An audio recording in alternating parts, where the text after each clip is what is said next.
Videoya geçmeden önce lütfen beğenerek destek vermeyi unutmayın.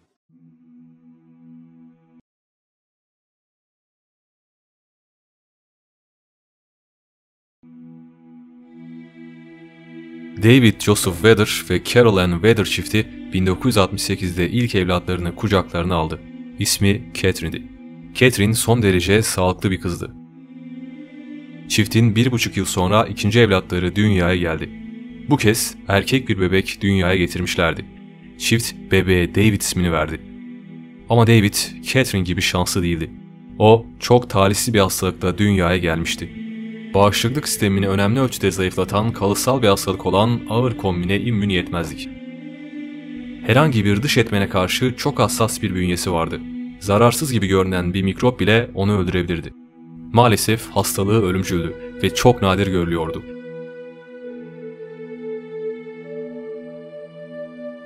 David için tek çare kardeşi Catherine'den alınacak bir kemik iliği gibi görünüyordu. Doktorlar önce bir kan transfüzyon işlemi yaptı. Yani kan nakli. Ancak David'in sağlığı bundan sonrasına izin vermedi. Bu hayal dünyasında sadece 7 ay yaşayabildi. Anne Carol, evladının ölümünden sadece haftalar sonra yeniden hamile kaldı. Bazı iddialara göre bunun sebebi doktorların uyguladığı baskıydı. Uzmanlar bu hastalığın tedavisi için bir hastaya ihtiyaç duyuyorlardı. Denek görevi üstlenecek olan bu hasta onlar için adeta tedavi tahtası olacaktı. İddiayı rahip Raymond Lawrence ortaya atmıştı. Bir başka iddiaya göre de anne Carol'ı birkaç hafta yas tutmuş, daha sonra hamile kalmış ve doktorların fetüsün erkek olduğunu, yine aynı hastalıkla dünyaya gelebileceğini söylemelerine rağmen koyu Katolik olan aile gebelik sürecine devam etme kararı almıştı. Doktorlar aileyi doğumdan önce detaylı bir şekilde bilgilendirmişlerdi. Aileyi karşılarına alan doktorlar açıkça şunları söylemişti. Eğer bir erkek bebeğiniz olursa onun da aynı hastalıkta dünyaya gelme ihtimali %50. Ancak kemik iliği nakliyle hastalığı en geç 2 yıla kadar tedavi edebiliriz. Çiftin 3. bebeği 1971'in sonlarına doğru dünyaya geldi. Çift bebeğe ölen oğulların ismini verdi, David. Bu özel bebek için son derece üst düzey önlemler alınmıştı. Öncelikle David balonu andıran özel bir alanda yaşayacaktı. Doğduktan sadece 20 saniye sonra bu özel balona konuldu. Su, çocuk bezleri, gıda ve giysiler odaya konulmadan önce sterilize edildi, özenle incelendi. Ağır kombine immün yetmezlik hastalığı olup olmadığını kontrol etmek için düzenli bir şekilde testler yapıldı. Sadece 2 hafta sonunda 7 aylıkken ölen kardeşiyle aynı kaderi paylaştığı %50 ihtimalin gerçekleştiği ortaya çıktı. En iyi terapötik seçenek bir kemik iliği nakliydi. Yani kök hücre nakli. Ancak en olası donör olan kız kardeşi Catherine kardeşine hayat verecek durumda değildi. Doku uyumu beklentisi sonuçsuz kalmıştı. Artık David'in tek şansı bilimin hastalığına bir çare bulmasıydı. Ya da çok düşük bir ihtimali bağışıklık sisteminin yeniden güçlenmesini bekleyecekti. O dönemlerde benzer durumda sayılabilecek 2 tane örnek vaka vardı. Bu hastalar aylarca sterilize edilmiş özel kapalı alanlarda kalan biri sağlıklı, biri hasta olan ikizlerdi. Ancak steril ortamlarından çıkarılır çıkarılmaz hasta olanı birkaç ay içerisinde öldü. Diğeri de çok geçmeden bir trafik kazasında hayatını kaybetti. David'in özel alana giren her şey 1 ile 7 gün arasında havalandırılıyor, yaşam alanına giren her şey inceleniyordu. Yiyecekler kavanozlara konuluyor veya konserve şeklinde getiriliyordu. Odanın duvarlarında özel plastik bölmeler vardı. David bunlara dokunuyor, bu bölmeler sayesinde insanlarla konuşabiliyordu. Oda hava kompresleri tarafından hava ile doldurulmuştu. Ki bu havada David'in insanlarla iletişim kurmasını zorlaştırıyordu. Sesli çalışan motorlar iletişimi güçleştiriyorlardı. Ebeveynleri ve Doktor John Montgomery'nin ekibi resimler yardımıyla ona bir takım eğitimler verdi. Sel oda içerisinde bir televizyon ve bir oyun odası da dahil olmak üzere David'in zaman geçirmesini sağlayacak bazı etkinlik alanları vardı. David doğumunu takip eden 3 yıl boyunca klinikteki bu odada kaldı. Daha sonra Teksas'taki evine inşa edilen benzer sel odaya taşındı. Bu onun hastaneden çıktığı ilk andı. Bu sayede evinde vakit geçirebiliyordu. Kız kardeşi ve onun arkadaşlarıyla birlikte zaman geçirsin diye evde bazı alanlar hazırlamışlardı. Annesi komşularının çocuklarını David'le oynamalar için evlerine davet ediyordu. Bir keresinde David'in en yakın arkadaşı Sean, David'e özel bir tiyatro oyunu düzenledi. David, Yıldız Savaşları isimli oyunu özel hazırlanmış balonun içerisinde hayranlıkla seyretmişti. Ev hayatı 3 hafta kadar sürdü. İyi bir tedavi için klinikte kalması gerekiyordu. Ama yine de belirli aralıklarla evine getiriliyordu. Doğum günü olduğunda annesi bir pasta hazırlar, üzerine mumlar diker ve David'in karşısında mumları üflerdi. David kendi doğum günü pastasını mutlulukla izlerdi.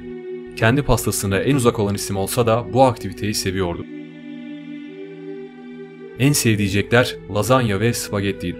Bir doğum gününde ona özel hazırlanmış vakumlu konserve bir pasta getirildi. David bu sayede ilk kez pasta yedi. Bu ilk ve son olacaktı.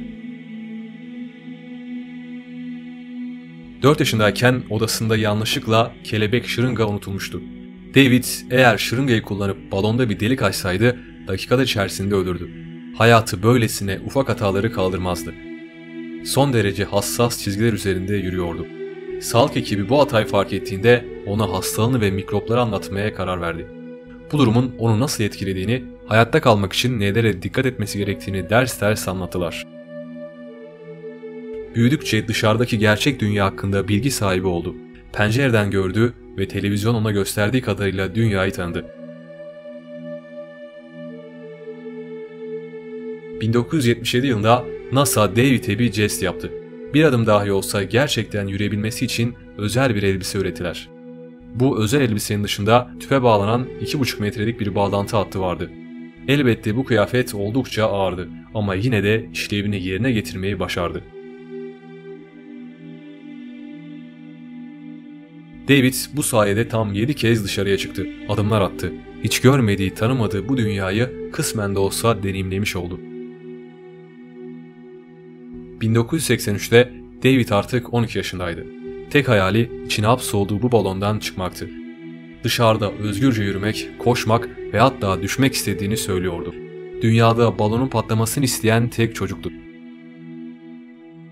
Ekim 1983'te Boston'daki doktorlar güzel bir gelişmeyle Weather ailesinin kapısını çaldılar. Mükemmel bir uyum gerektirmeyen yeni bir kemik iliği nakli yöntemi geliştirmişlerdi. İmmün yetmezliği olan bir hastanın kan dolaşımına kemik iliği enjekte edildiğinde bağışıklık sisteminin güçlenmesine yardımcı olacaktı. Uzmanlar bu operasyonun çok başarılı olduğunu, %99 gibi büyük bir başarı oranına sahip olduğunu söylediler. Tek korkuları donörden alınan beyaz kan hücrelerinin beklenmedik bir tepki vermesiydi. David çok zorlu bir ameliyata girdi. Kemik iliği nakli sorunsuz gerçekleşmişti. Ancak kısa bir süre sonra David'de bazı komplikasyonlar ortaya çıktı. Transplantasyon işleminden sonra David hayatında ilk kez hasta olmuştu. Ateşi 40 dereceyi aşmıştı. Bir gün sonra da ishal oldu ve kusmaya başladı. Doktorlar süreci pek iyi yönetemediler. Dehidrasyon geçirmesinden korkuyorlardı. David'in durumuysa her geçen gün daha da kötüye gidiyordu. Bir süre sonra bulunduğu balondan çıkarılmasına karar verildi. O ufak dünyasındayken kapsamlı bir tedavi uygulanamıyordu. 7 Şubat 1984'te balondan çıkartıldı ve doğduğu günkü gibi dezenfekte edilmiş olan steril bir odaya konuldu. O gün ailesi David'e ilk kez dokundu.